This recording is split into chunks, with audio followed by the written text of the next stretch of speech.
la Navidad o las celebraciones de la Navidad siempre seguían el tiempo más oscuro de esa parte del mundo. Son las luces, en otras palabras, tienen un simbolismo. Las luces de Navidad para el cristiano y para el creyente tienen un simbolismo. No importa lo que usted vaya a hacer.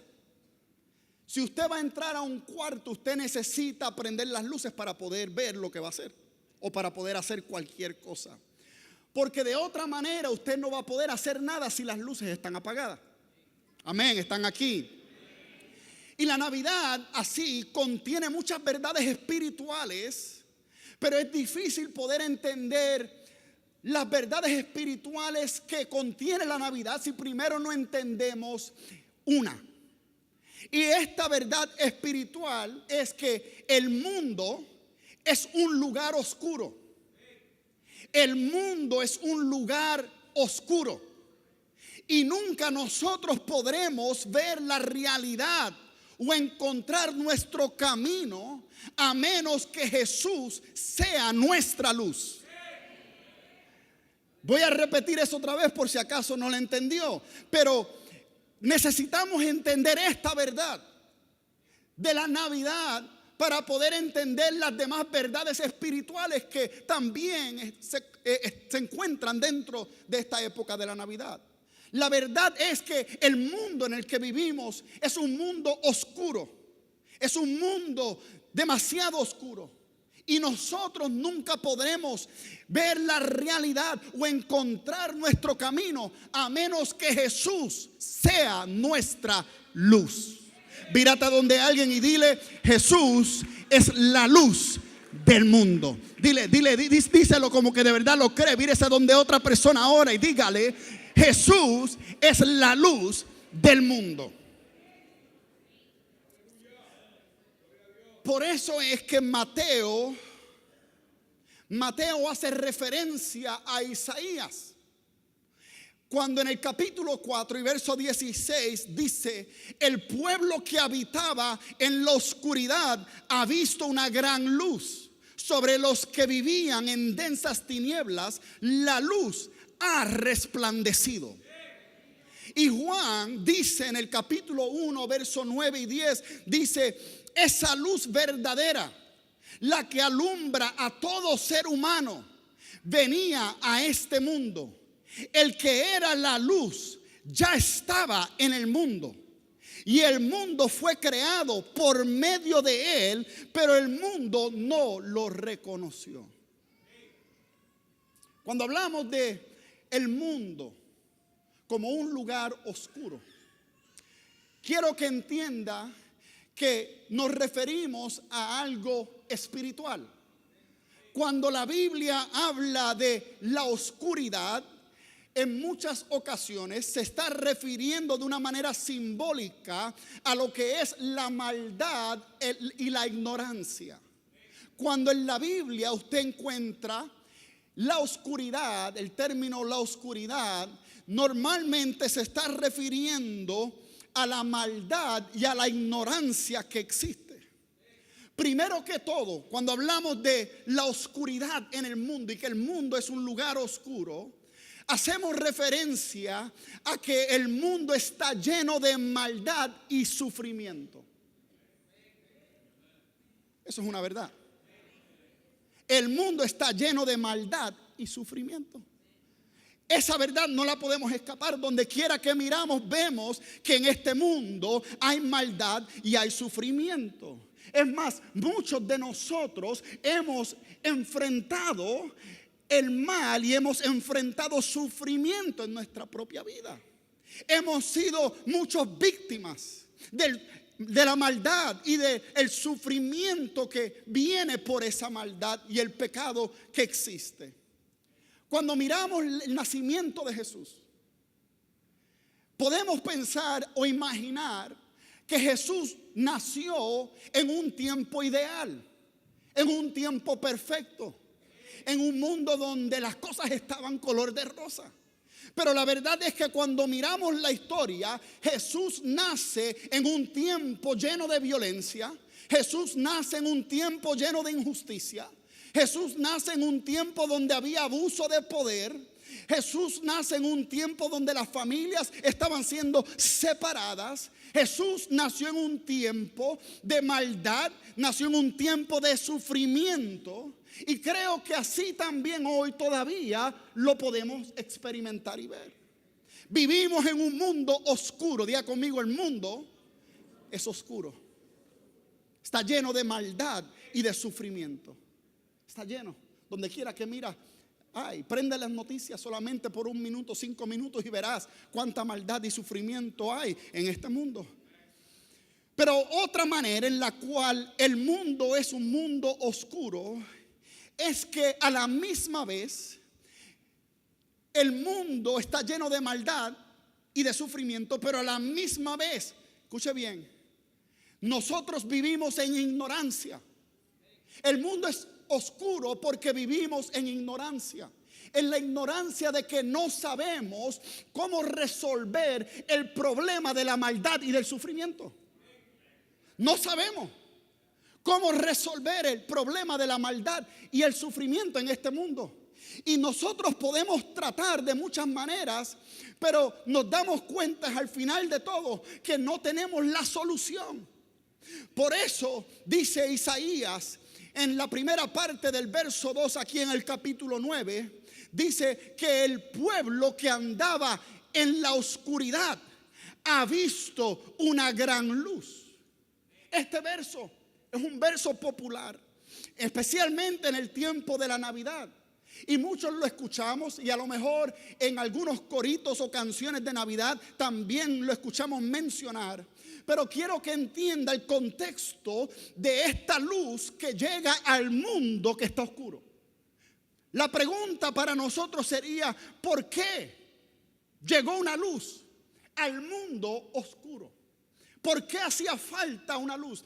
Y al final del capítulo 8 de Isaías se nos explica el por qué necesitamos la luz de Dios en un mundo oscuro. Isaías dice en el verso 19 y 20, estoy leyendo de la Nueva Traducción Viviente, porque este verso es un poco complicado entenderlo si lo lee en la Reina Valera o en la Nueva Versión. Pero escuche cómo lo dice la Nueva Traducción Viviente. Dice, tal vez alguien les diga, preguntemos a los médiums y a los que consultan los espíritus de los muertos. Con sus susurros y balbuceos nos dirán qué debemos hacer. Pero ¿acaso no deberá el pueblo pedirle a Dios que lo guíe? ¿Deberían los vivos buscar orientación de los muertos?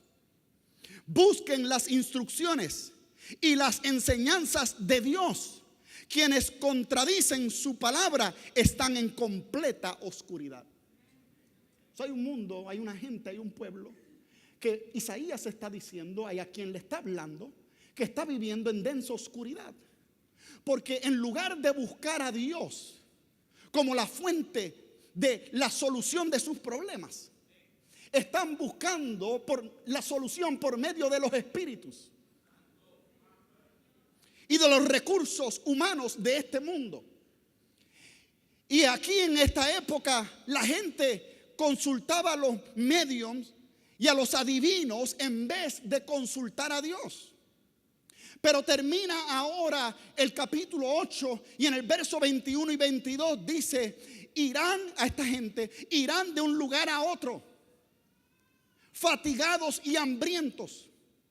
Y porque tienen hambre se pondrán furiosos y maldecirán a su rey y a su Dios.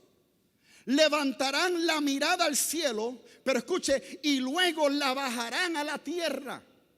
Pero donde quiera que miren, habrá problemas, angustia y una oscura desesperación. Serán lanzados a las tinieblas de afuera.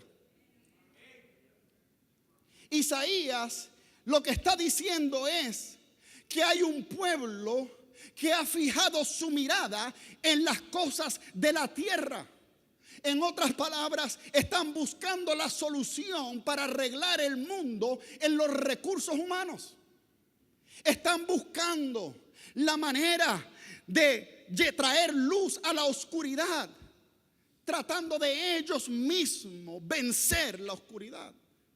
Y a veces creo que hay personas que piensan, aún hoy también, que nosotros podemos resolver nuestros problemas, que podemos buscar las soluciones a nuestras situaciones por medio de los recursos humanos.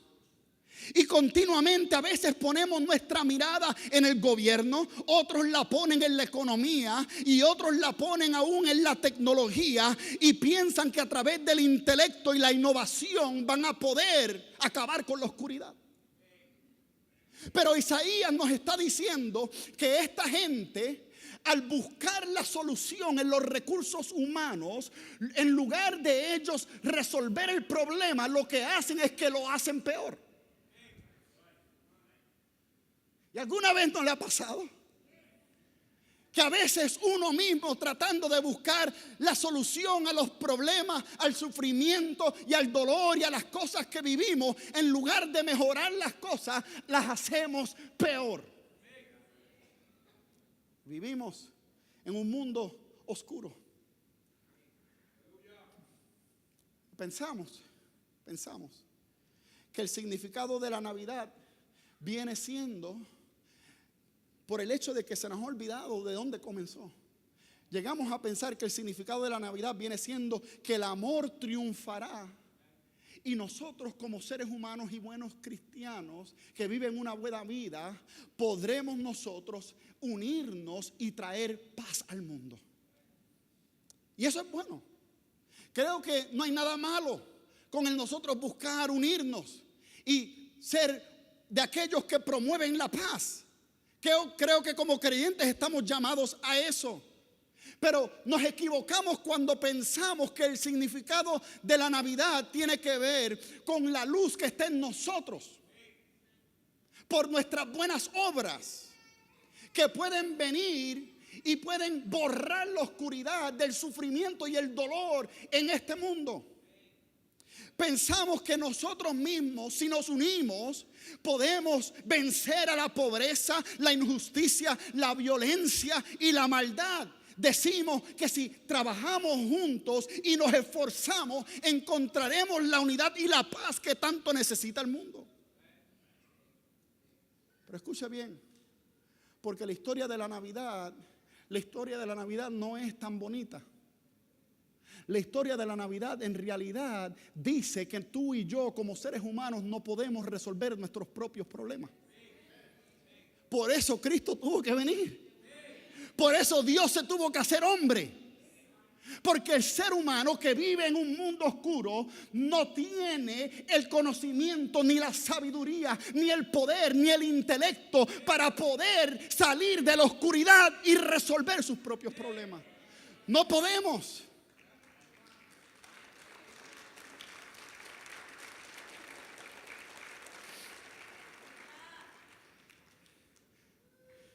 De hecho, nosotros pensamos que si simplemente sonreímos, podemos nosotros cambiar nuestro mundo. Y la historia de Navidad no es tan sentimental. La historia de Navidad te permite ver la vida de una manera más realística. La historia de Navidad te dice, el mundo es oscuro. Es oscuro. Escuche bien, es oscuro. Y las cosas están malas. ¿Puede decir eso conmigo hoy? ¿Puede decir eso conmigo hoy?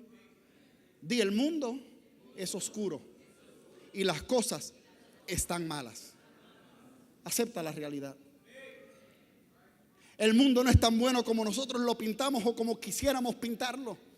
El mundo es oscuro y existe la maldad, y tú y yo no podemos salvarnos ni podemos sanarnos. No podemos. Parece ser que sobre esto la historia de Navidad es una historia triste. Es una historia depresiva. Pero hay más. Tú y yo no nos podemos salvar, pero hay esperanza. Porque hubo uno que sí vino y pudo salvar y pudo vencer la oscuridad. Él fue la luz que vino de afuera y entró a un mundo oscuro y brilló en medio de las tinieblas para traer vida, verdad y gozo.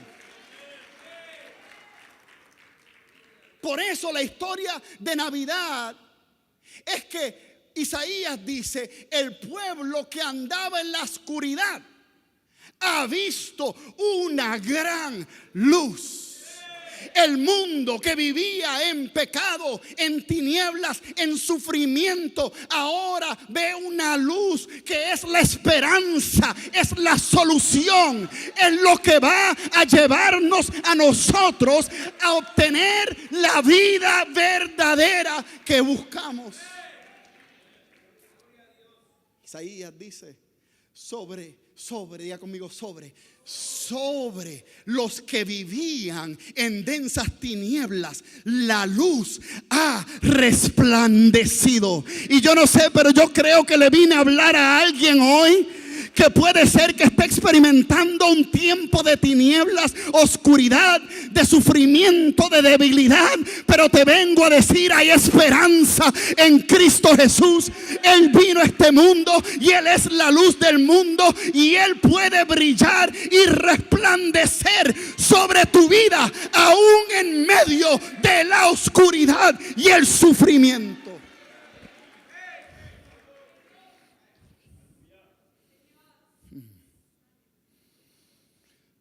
Resplandecido la luz. Escucha, porque si prestamos atención, Isaías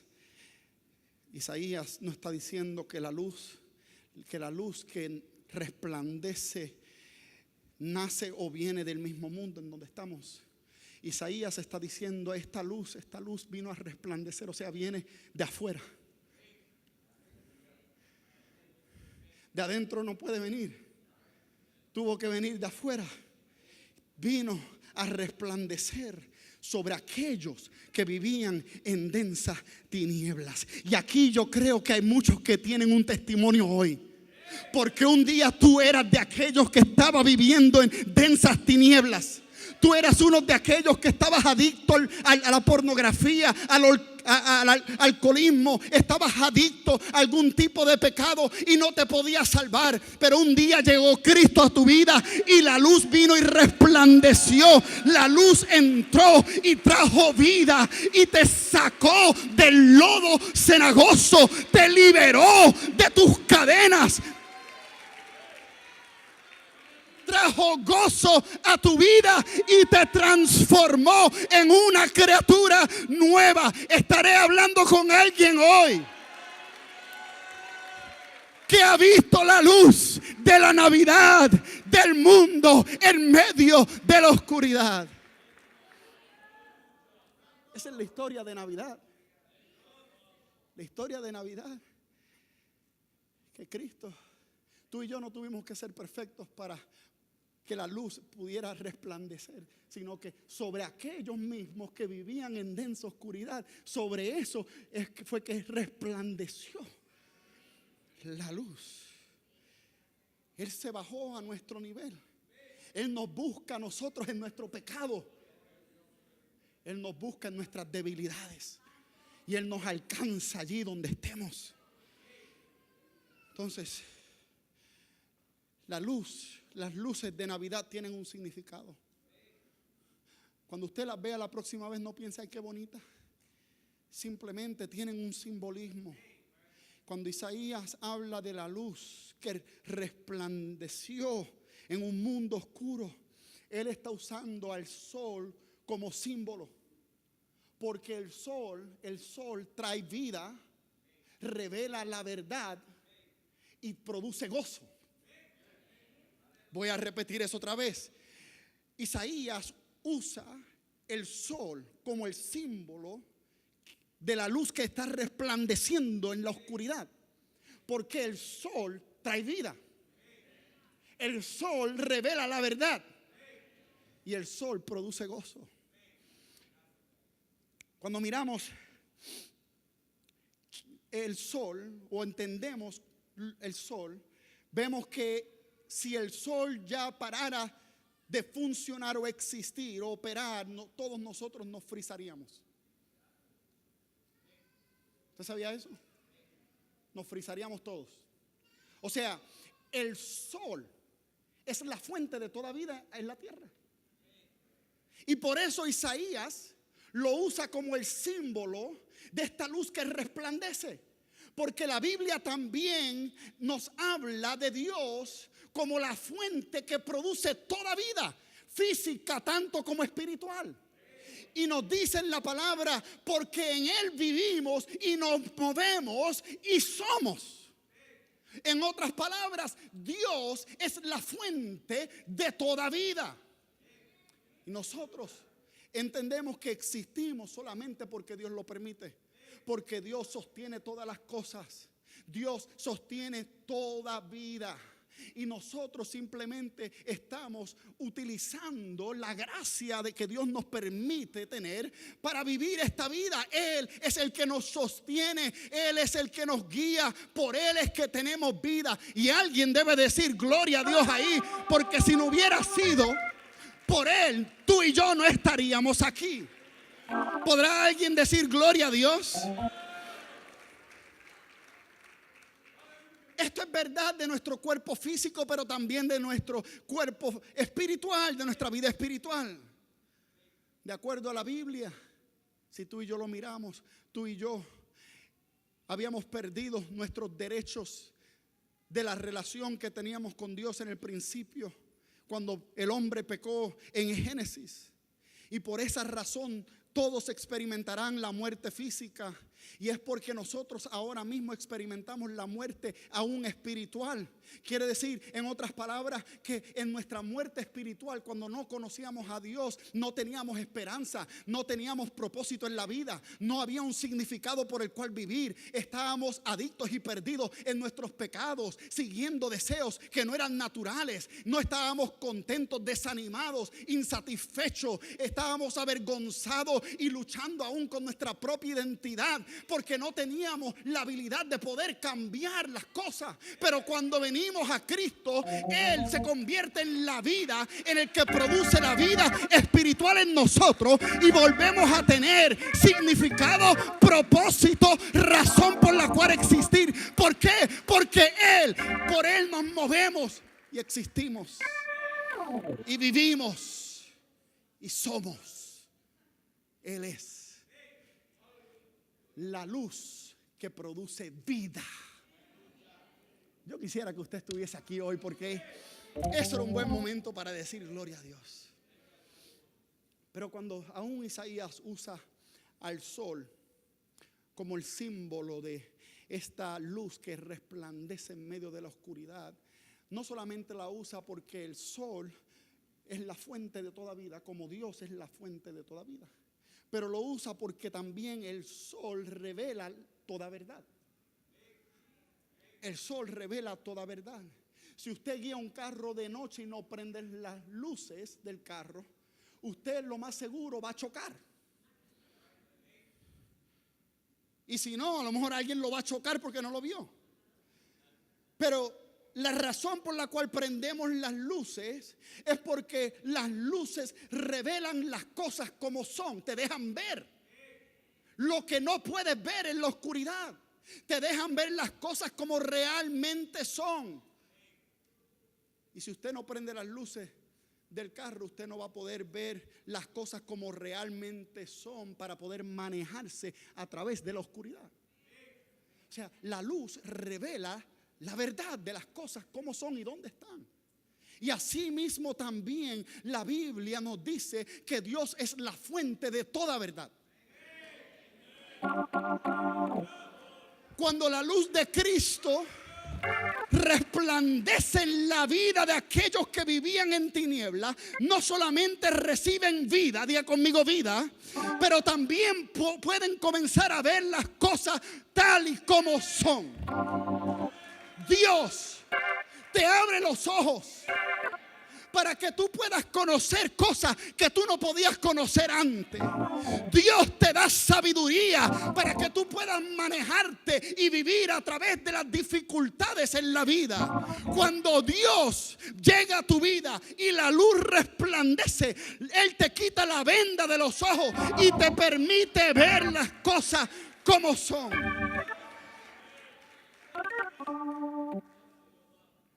Él es la fuente de toda verdad.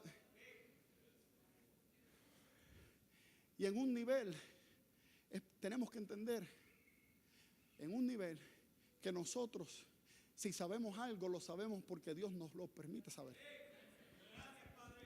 Porque Dios es el creador de todas las cosas y Él nos creó a nosotros y Él creó nuestras mentes. En otras palabras, tú y yo no podemos conocer nada ni saber nada, sea espiritual o no espiritual, a menos que Dios no sea el que nos permita conocer las cosas.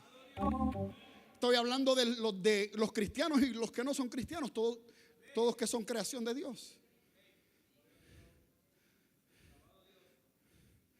Sabemos lo que sabemos porque Dios nos permite saberlo.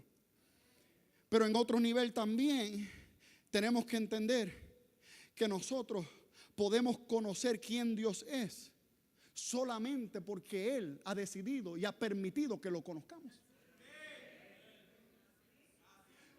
Dios puede estar a tu alrededor. Dios puede estar presente en todos los lugares. Dios puede estar moviéndose y actuando en tu vida continuamente. Y tú a lo mejor no te das cuenta si no estás conectado y la luz de Dios no ha resplandecido sobre tu vida. Usted sabe que aún en el mundo, cuando todavía Cristo no había entrado en su corazón, Dios estaba donde quiera. Su Espíritu Santo habita en la tierra y se mueve en la tierra. Pero tú no lo podías ver porque estabas viviendo en oscuridad. Pero el día que vino Él a tu vida y la luz resplandeció sobre ti, Él te abrió los ojos y lo que ya estaba, que tú no podías ver, ahora lo comenzaste a ver y Dios se reveló. Dios se dio a conocer. Ahora tú puedes leer la palabra de Dios y tú puedes entender quién es Dios, cuál es su propósito, cuál es el plan de Dios contigo, porque la luz de Él ha resplandecido en tu vida y tú puedes por medio de Él conocer lo que no conocías. Así que si conoces algo de Dios, no pienses que eres el mejor de todos, porque es por la gracia de Dios que nosotros podemos conocer algo de Dios. Si Dios no quisiera, Él no nos revelara nada de Él y no supiéramos nada de Él. Tú y yo solamente podemos conocer a Dios hasta el punto en donde Él se da a conocer. Más allá de eso no lo podemos conocer. Y por eso Isaías utiliza el sol como el símbolo de esa luz que resplandece en la oscuridad, porque es lo que sucede cuando Cristo vino, sucedió cuando Cristo vino al mundo, pero también es lo que sucede espiritualmente cuando Él llega a nuestra vida. Número uno, recibimos vida espiritual, pero también número dos, nosotros recibimos revelación de quién es Dios. Y podemos conocer quién es Dios, cuáles son sus planes, cuál es su propósito. Podemos conocer quiénes somos en el Señor. Recibimos propósito y significado. Pero la tercera manera en la cual Isaías utiliza el sol como el símbolo, también es para expresar la belleza de Él. Usted ve que la luz, cuando brilla, cuando el sol sale, produce gozo. Y esto es literalmente, esto es verdad literalmente. Literalmente. Hay lugares y naciones o estados en el mundo donde en épocas del año la luz o el sol sale solamente por algunas horas. Solamente por algunas horas. Y se ha estudiado esto y se ha encontrado que en estos lugares es donde más depresión hay y suicidios. Gente vive en desesperación porque literalmente el sol no solamente produce vida y es la fuente de vida, y también nos permite ver las cosas que en la oscuridad no podemos ver, pero también es lo que trae gozo literalmente a la vida de los seres humanos. Y quiero que escuche bien y entienda bien esto, porque también de la misma manera Dios es la fuente de toda belleza y gozo. Todo el gozo que tú y yo podemos encontrar en Dios y en cualquier cosa viene de Dios. ¿Por qué? Porque en realidad tú y yo siempre como seres humanos estamos buscando a Dios. Aunque lo sepas o no, estamos buscando a Dios. Porque Dios es la fuente del verdadero gozo. El gozo que no proviene de la circunstancia, que no viene de la paz, que no viene de que las cosas estén bien. Es un gozo que aún en medio de la oscuridad está en operación, aún en medio del sufrimiento. Aquellos sobre los cuales la luz ha resplandecido, ellos pueden sonreír y pueden glorificar y pueden alabar a Dios, porque su gozo proviene no de las circunstancias, no de las cosas terrenales, sino de la luz que resplandeció en ellos, que es Jesucristo. Por eso, cuando celebramos la Navidad, es un tiempo de gozo, de alegría, no porque recibimos regalos, sino porque tenemos la verdadera fuente del gozo que no se agota, que no se apaga, se encuentra solo en Cristo. Mírate donde alguien, dile: sonríe que Cristo te ama. Si la luz de Dios ha resplandecido sobre ti, el gozo del Señor está en ti. Es más, te vengo a decir, el gozo del Señor es tu fortaleza. Gózate. Aún en medio del sufrimiento, aún en medio de la prueba, sonríe, porque la luz de Cristo ha resplandecido sobre ti.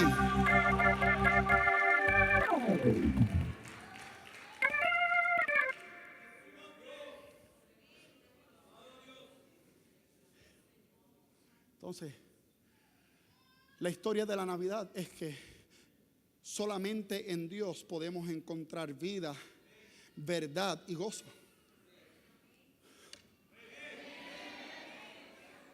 No en las cosas, no en las cosas, no en lo material, no en el dinero ni en las riquezas. En nada de este mundo tú vas a encontrar la vida, la verdad y el gozo que tú estás buscando y que necesitas. Quiero decirte hoy, solamente en Cristo lo puedes encontrar. Él es la fuente de toda vida, de toda verdad y de todo gozo.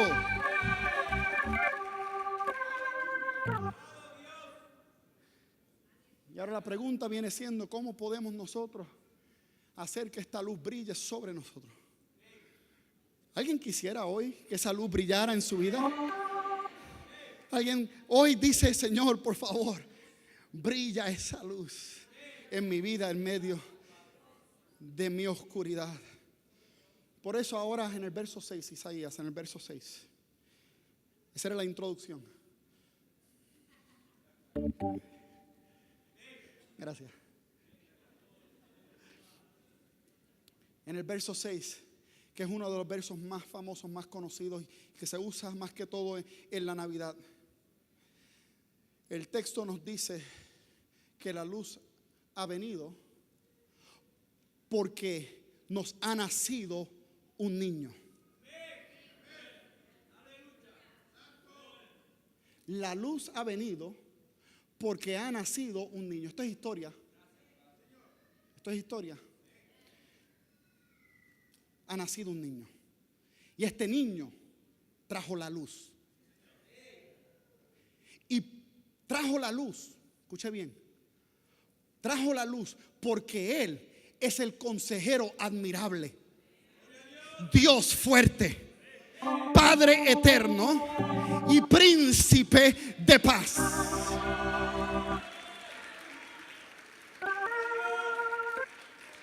Por eso Él trae la luz porque Él es consejero admirable, Dios fuerte, Padre eterno, y Él es príncipe de paz. No es cualquier persona, no es cualquier niño que nació. Históricamente hablando, El que nació fue Dios, porque estos títulos aquí solamente se le aplican, tradicionalmente se le aplicaban a Dios. Y en este caso se le aplica a un niño que ha de nacer. ¿Qué quiere decir? Que este niño es Dios. Yo no sé si usted entiende la historia de la Navidad, pero este niño es Padre fuerte, Padre eterno, Dios fuerte. Y en estos nombres nosotros vemos dos implicaciones por las cuales Dios tuvo que nacer en este mundo. Número uno, escucha bien, si Jesucristo en realidad es el Dios fuerte y el Padre eterno, tú y yo simplemente no podemos quererlo, como decir, ay, te amo, te quiero. Si es verdad de que Jesucristo es Dios fuerte, escucha bien, es Padre eterno, tú y yo no podemos simplemente decir, ay, yo te amo, Jesús, y ya. ¿Por qué? Porque cuando leemos los evangelios podemos ver que toda persona que tuvo un encuentro con Jesús fue un encuentro en la cual no hubo indiferencia. No fue un encuentro liviano. No fue un encuentro donde la persona conoció a Jesús o escuchó su mensaje o lo vio haciendo milagros y sanidades y dijo, ay, qué lindo.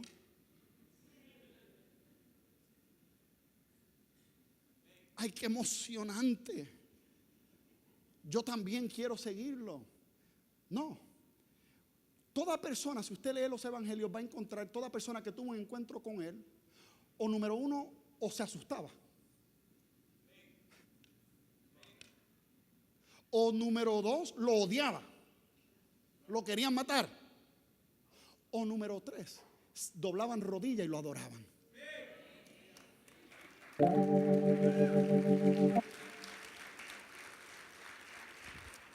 Gloria a Dios, aleluya. Qué bonito es Jesús. Usted no entiende todavía que a Jesús se le asigna un título que solamente se le daba a Dios. Él no es simplemente un profeta. Él no es simplemente un motivador. No es simplemente uno que te inspira a vivir una vida moral y buena. Él es Dios. Él es Dios fuerte, Padre eterno. Y esto significa que si Jesús verdaderamente es Dios fuerte, Padre eterno, no es suficiente simplemente quererlo, venir a la iglesia, gloria a Dios, aleluya, sí, pues es que hoy de verdad que Él me tocó. Y me inspiró para esta semana aplicar la palabra y vivir una mejor vida. No, para eso no vino. Él vino para erradicar el mal por completo. Él vino para traer luz en medio de una oscuridad densa. Él es el Dios fuerte, todopoderoso, Padre eterno, Alfa y Omega, principio y el final. Como Él no hay otro.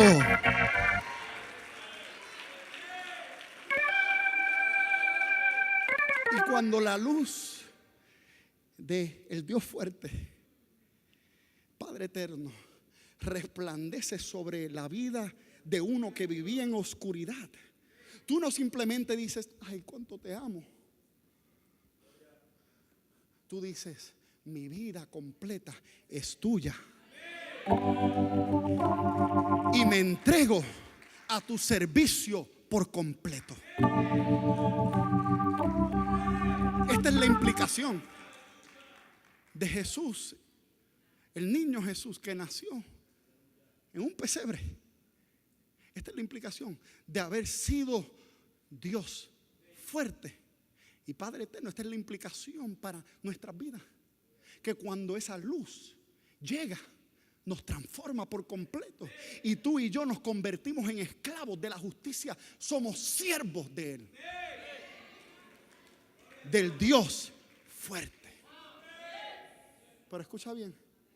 Porque no solamente es Dios fuerte, Padre eterno.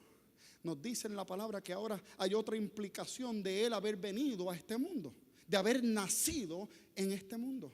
Y es que Jesús también es consejero admirable. Príncipe de paz. Y lo que implica el Jesús ser consejero admirable, príncipe de paz, es que eso nos debe de mover no solamente a tener que servirle a Dios, sino a querer servirle a Dios. Él es consejero admirable. Quiere decir, por ejemplo, cuando tú estás pasando por dificultades en tu vida, por momentos duros, usted normalmente va a buscar a personas que a lo mejor han vivido esas mismas experiencias, que lo pueden ayudar a usted a salir de eso.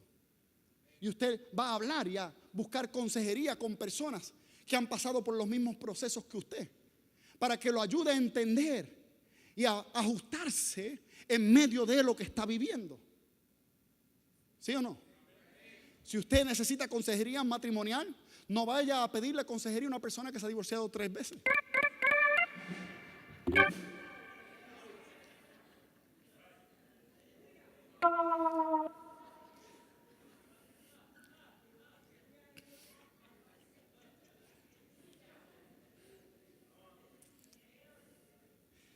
Busque a alguien que ha estado casado por tiempo, que ha pasado por cosas, que le puede dar un consejo bueno. ¿Están conmigo? Y si Dios en realidad nació en este mundo, en un pesebre, pues entonces tú y yo tenemos a un Dios que puede entendernos. Escucha bien, porque no es un Dios allá, lejos de nosotros. No hay otra religión en este mundo que tenga un Dios como este,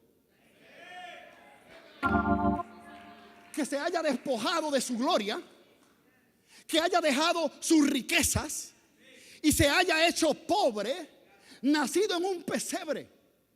Ninguna otra religión tiene un Dios que ha sufrido y ha vivido en la injusticia,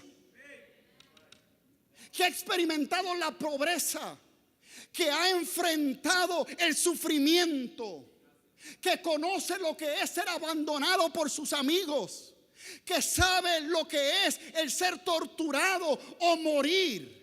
No hay otro Dios en ninguna otra religión que haya tenido la experiencia que el Dios tuyo y el mío ha tenido. Él se hizo hombre como tú y yo. Y por lo tanto, Él te puede entender a ti en tu debilidad, en tu sufrimiento, en tu dolor. Él sabe cómo tú te sientes por lo que estás pasando. Por eso tú y yo podemos ir a donde Él cuando estamos sufriendo, porque Él es el consejero admirable. ¡Aleluya! Cuando estés pasando por dificultades, no tienes que correr de Dios, corre a Él, porque Él sabe lo que tú estás viviendo y no hay nadie mejor que te pueda aconsejar que el que ha pasado por todo, pero en nada ha pecado, que venció la muerte, venció el pecado, obtuvo la victoria. Ese es tu consejero admirable. Él ha sufrido, ha pasado y Él entiende. Cuando tú oras y le hablas a Dios y le expresas lo que estás viviendo, Él te entiende. No hay otra religión que pueda decir eso de su Dios. Tú tienes un Dios que ha pasado por lo que has vivido, que entiende. Él bajó de su gloria y vino y se hizo uno de nosotros. Por eso Isaías lo llama consejero admirable. Quiere decir que es bello, es bello. Él es precioso.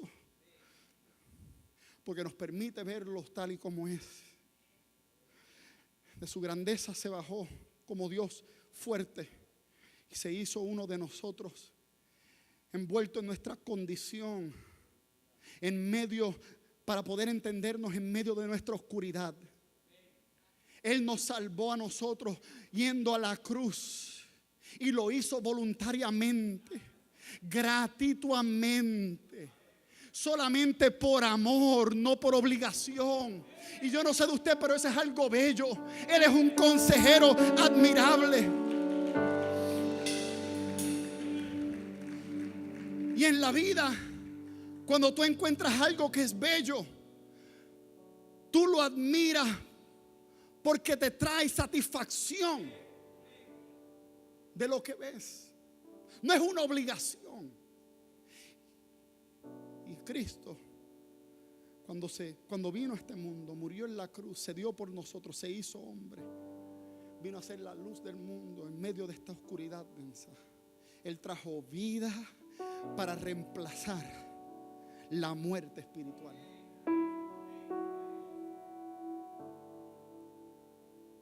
Y esa luz nos revela de que a través de su sacrificio podemos obtener sanidad y liberación de todo poder satánico, de toda adicción, sea dinero, sexo o poder.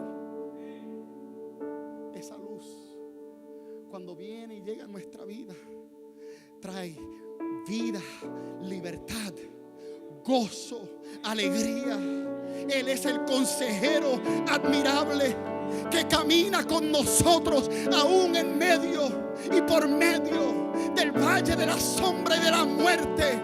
Él camina contigo. Él ve tu sufrimiento. Él escucha tu clamor. Él sabe por lo que estás pasando. Y Él dice: yo soy la luz, la esperanza, la vida, la verdad.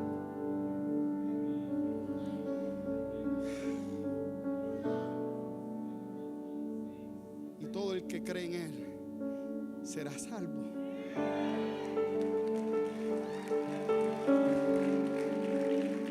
Será salvo. Póngase de pie.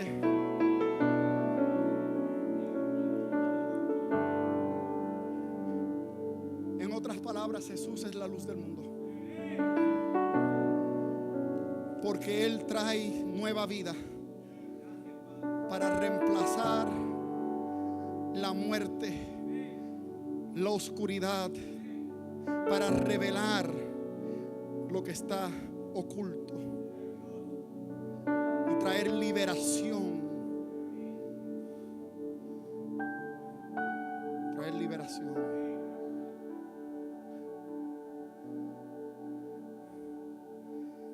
A lo mejor usted se pregunte hoy: ¿cómo esta luz puede ser mi luz?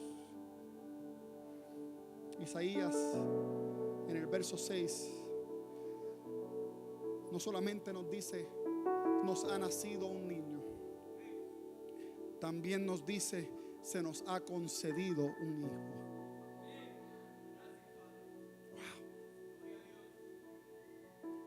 Wow.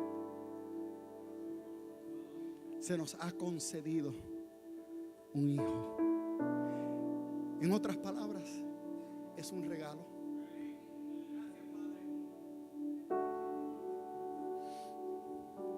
En la Navidad, y ahora que estamos en medio de esta época, nosotros recibimos regalos y damos regalos. Y recibimos todo tipo de regalos. Y a lo mejor a usted le ha pasado en algún momento en su vida que le han dado un regalo que le da un golpe a su orgullo.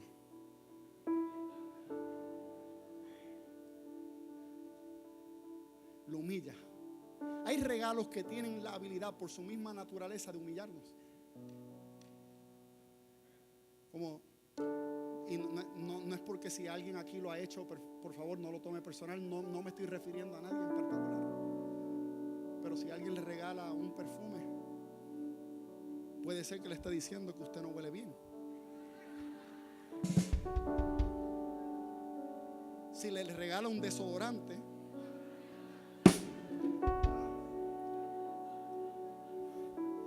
ahí sí que golpea aún más su orgullo y por su misma naturaleza tiende a humillar. Pero imagínese que un día un amigo suyo, su esposo, a lo mejor lo ha hecho su esposa, le regale una bicicleta para hacer ejercicio.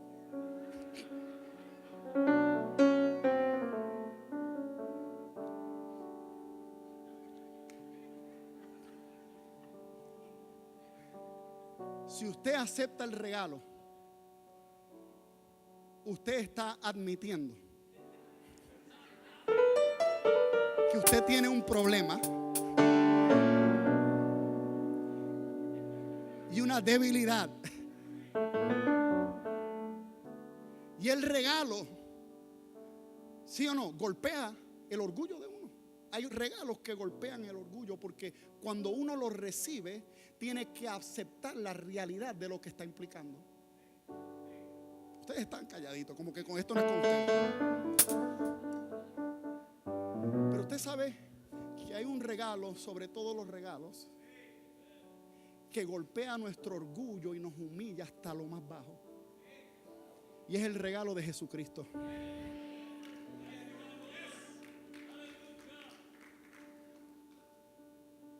Porque el aceptar a Cristo como Salvador implica de que yo estoy aceptando de que yo soy un pecador, que estoy perdido, que no me puedo salvar yo mismo, que no tengo la solución para poder resolver mis propios problemas y lo necesito. Por eso es que muchos intelectuales y estudiosos no lo aceptan, porque se dejan llevar por su intelecto. Para recibir a Cristo como Salvador, tú tienes que humillarte